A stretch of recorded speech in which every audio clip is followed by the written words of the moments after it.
All right, here we go. All right, fellas. Um, Appreciate you guys tuning in to this episode of the Becoming a Better Man podcast. I wanted to switch things up a little bit and kind of present a live format. So hopefully, as we do more of these, we'll have more interaction, have a chance to get some good real time feedback and questions as they come up. So as you come in, as you join, right? Introduce yourself.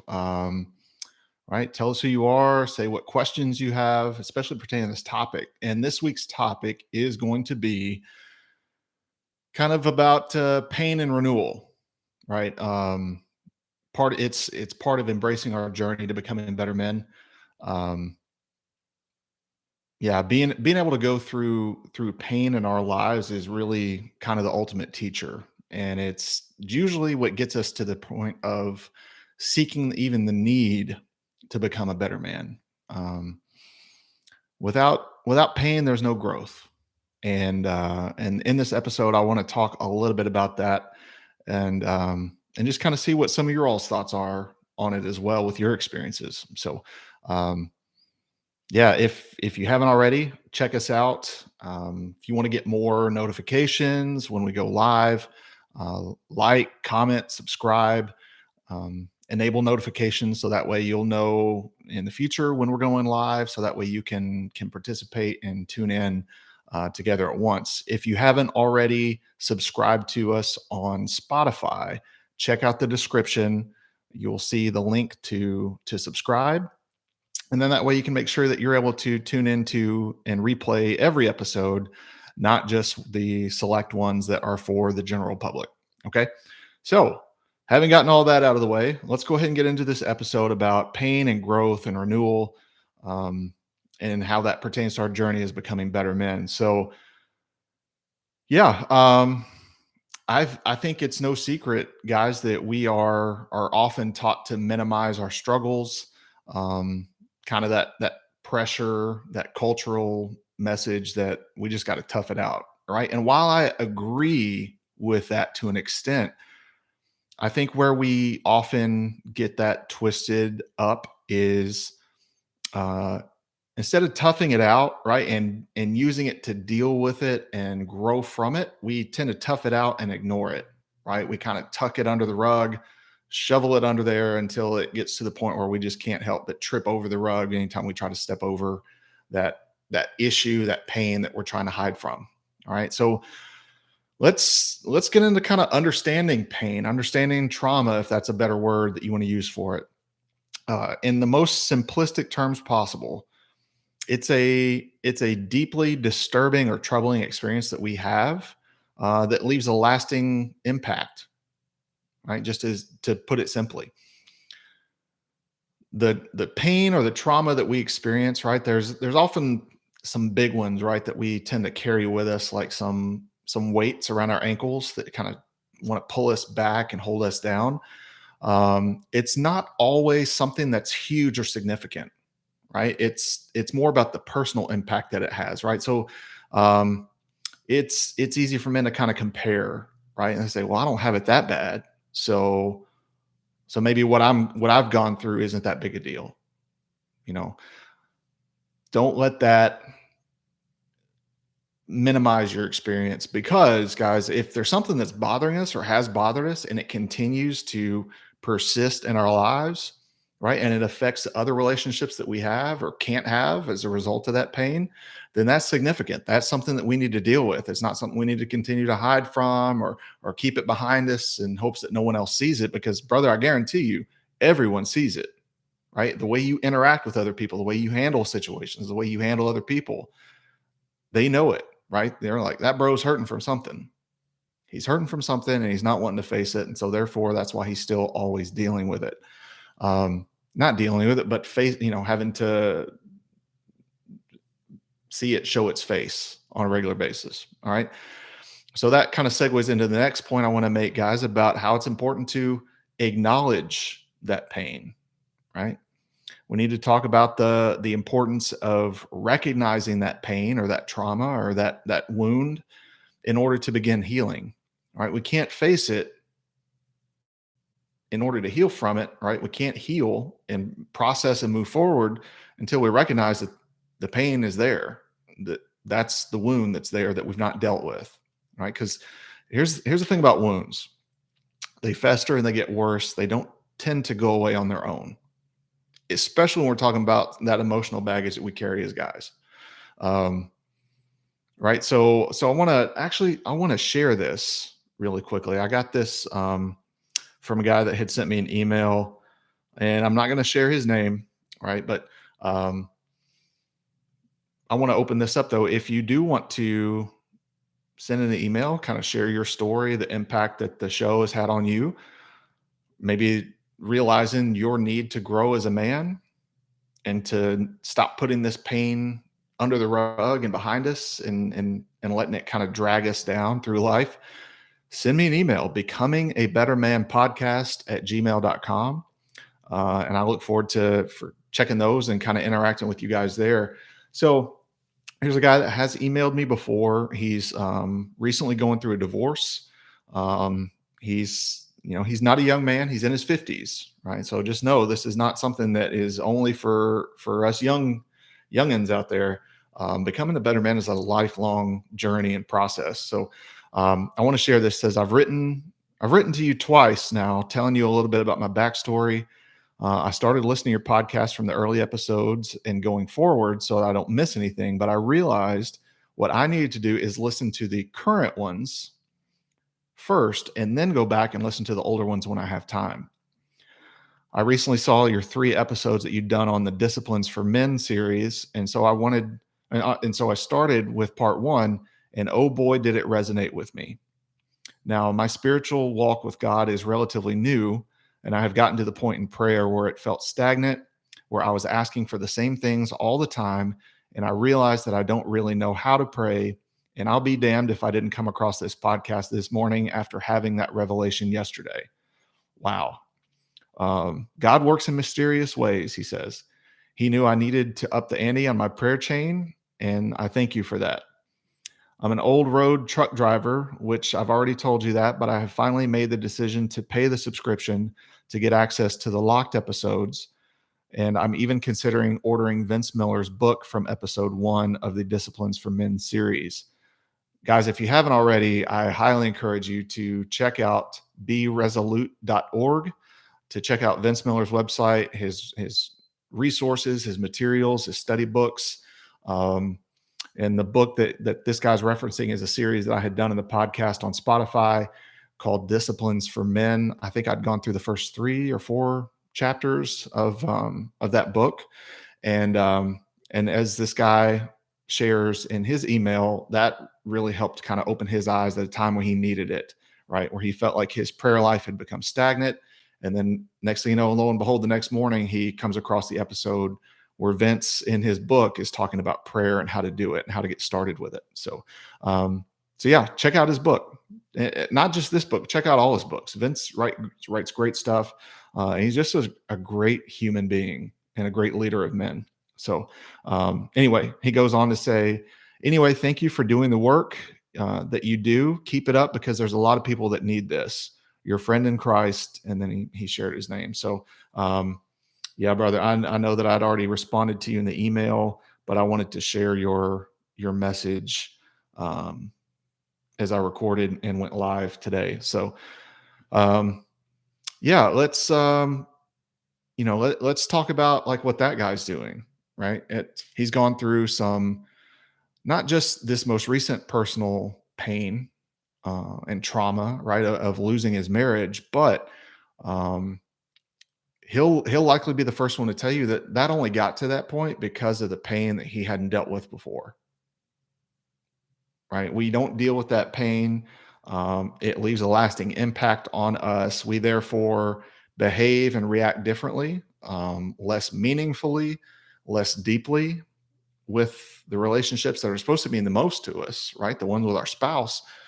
And as a result of us keeping up walls to certain degrees of closeness to us, and starting to become defensive and push away when we start feeling somebody's getting too close to that wound, or something's feeling too familiar with that wound and that pain, ends up pushing them away. right? And I'm not saying that that's what happened specifically with his experience, but maybe that's one that's going on with your life right now. I know it has in mine, right? So I encourage you guys, acknowledge that pain or that trauma or that wound, right, that you're trying to hide and ignore, because when you start to do that, that's when you're going to be able to start to grow from it and use that pain as a way to grow in your walk, not just in becoming a better man, but becoming a better Christian, a better father, a better husband, better leader, right? That's the only way that we can do it. Um, so now let's talk about um, the power of restoration. Okay.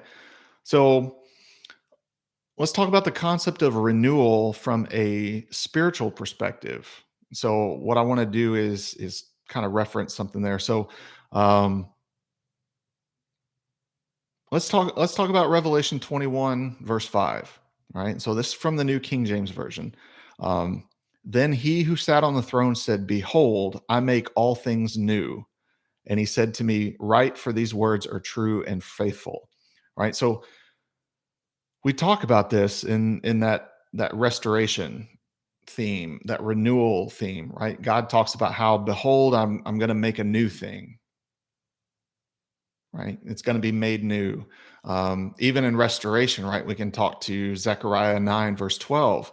Return to the stronghold, you prisoners of hope. Even today I declare that I will restore double to you. All right. So I want to kind of use that as the promise, right? The ancient promise, ultimately, that we are essentially prisoners of hope under the promise of restoration, right? That eternal restoration, not necessarily in this life, on this physical, earthly realm that we're on, but in the next life, guys. That pain that we're going through is using us not to discard the old or the broken, but to restore it and make it new, right? And I want you guys to think about every inspirational person that you've met, every motivational experience. When somebody shares their testimony, it all comes from a pain point, right? A rock bottom, so to speak. Without that, the eyes are never opened, right? That urgency to change is never felt. And then, therefore, the actions to move forward out of that old self into the new that's been renewed and made new is never done. It's never taken. That action is never taken, right? I know for myself, right, as I've shared in previous episodes, if you're not subscribing to the podcast on Spotify, check it out, right? In the early episodes, I share my story, I share my journey in that. Had I not gone through just that series of deep, painful wounds, I never would have allowed myself to feel the need for transformation, right? To feel the need for Christ and for the Lord and that promise of being made new. And by dropping my old ways and following in his ways, because my ways never worked. They always ended in pain and destruction, right? That's probably been your experience too, guys. Pain and destruction. But by surrendering that life, right? That version of myself, I was made new and now seeking to more closely follow Christ. And I'm doing that not because I'm kind of ordered to or commanded to or anything like that. Right? There are commandments, yes, but it is because out of that deep love and appreciation for pulling me from the depths of my own destruction, saving me from the depths of eternal destruction and damnation, right? If I kept doing what I was doing, just lying, cheating, stealing from others, essentially, using women, right? All that stuff. Because I was trying to satisfy old wounds, right? To numb the pain. And then surrendering all that, losing all that, and realizing that God, God is the ultimate ultimate physician, right? The ultimate healer of that wound, and transforming that, I now have this desire to please him, right? To live for him, because living for me didn't work, And so that's what I encourage you guys is, right? We're called to be restored from our brokenness, right? And God's beauty is shown in our brokenness, because in our ultimate need for him, our recognition of that need for him, he transforms us, right? And that's what's happened to me and tens of thousands, hundreds of thousands of other men, millions of others, right? So kind of transitioning on, let's talk about scars, right? The scars of experience. And so guys, know this, in that healing doesn't erase history, right? It doesn't get rid of it, but it uses our scars as testimonies of strength. I want you to think about that. Scars are not marks of pain, but symbols of overcoming pain and adversity, right? So instead of using them as things to be ashamed of, right? Me sharing the history of lying and cheating and using women for my own gain to feel myself, to make myself feel better,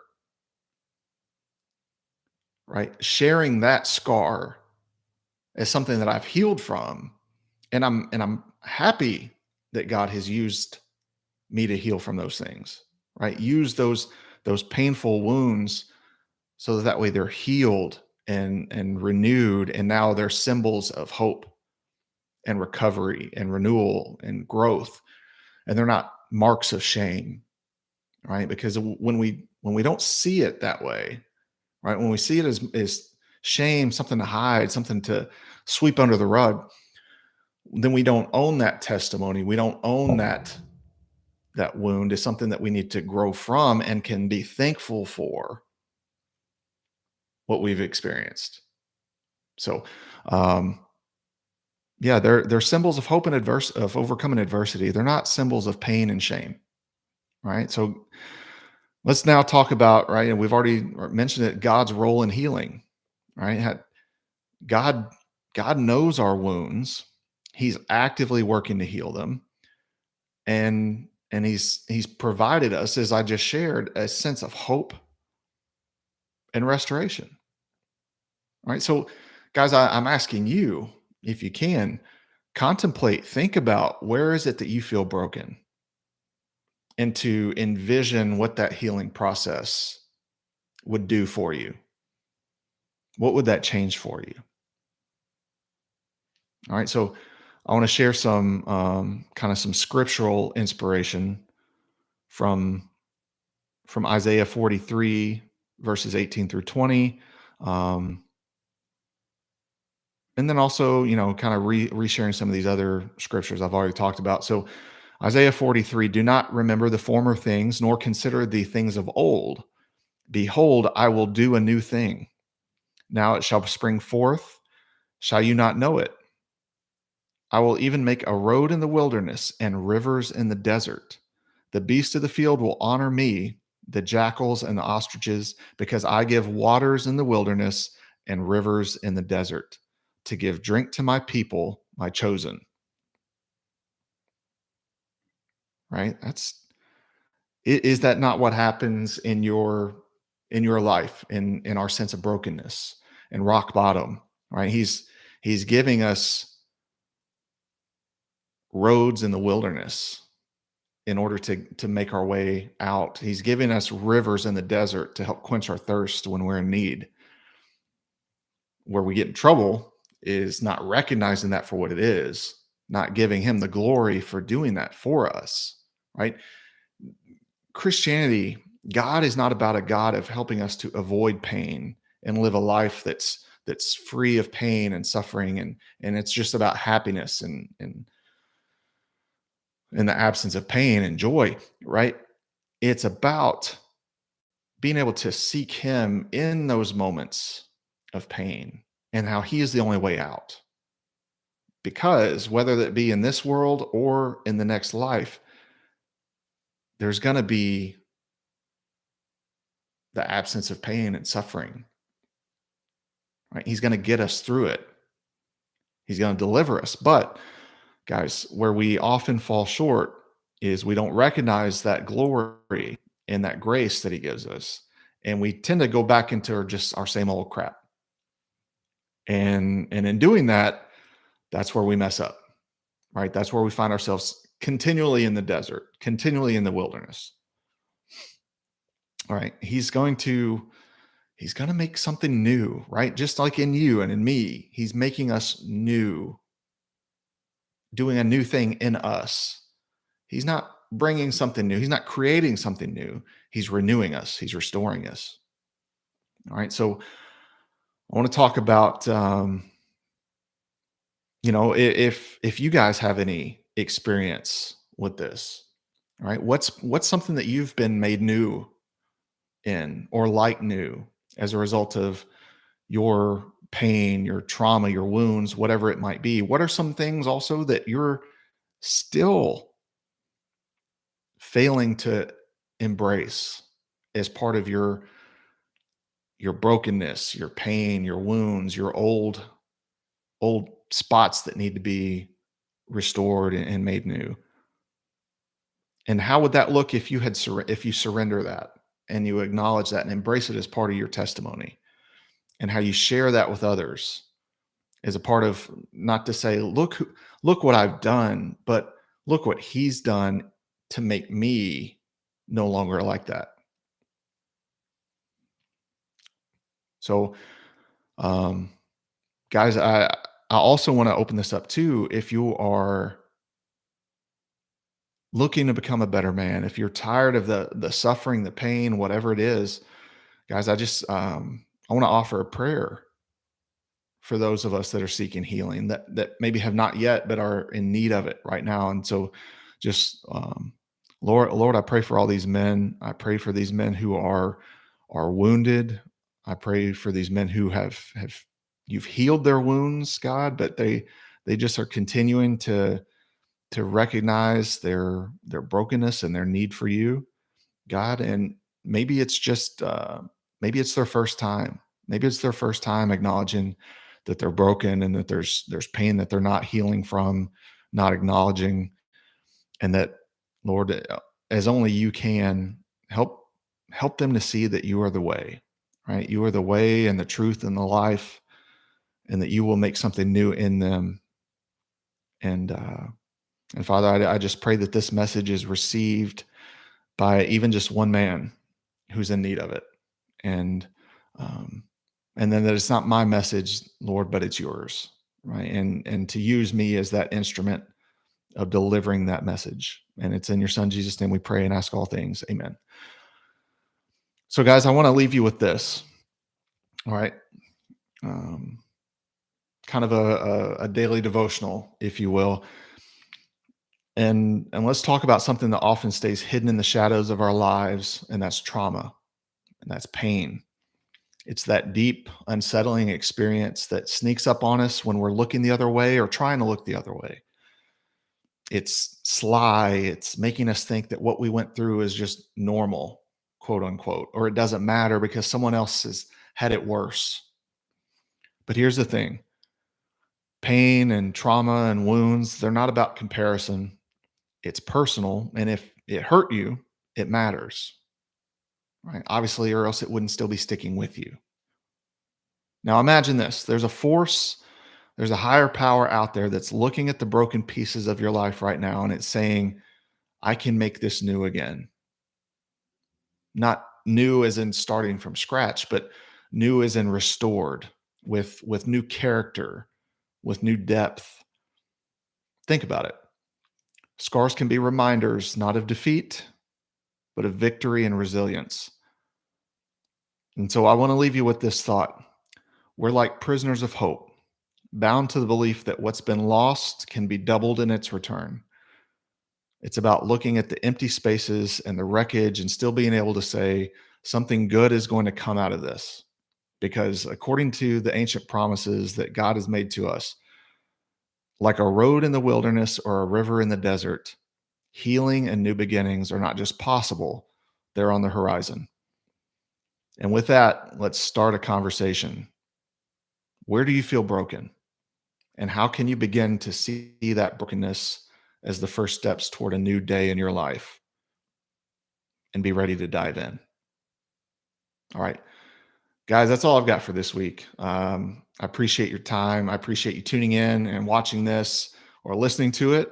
Right, if you're checking it out on the replay or you're listening to this on Spotify, I thank you, brothers, and yeah, we'll see you in the next episode.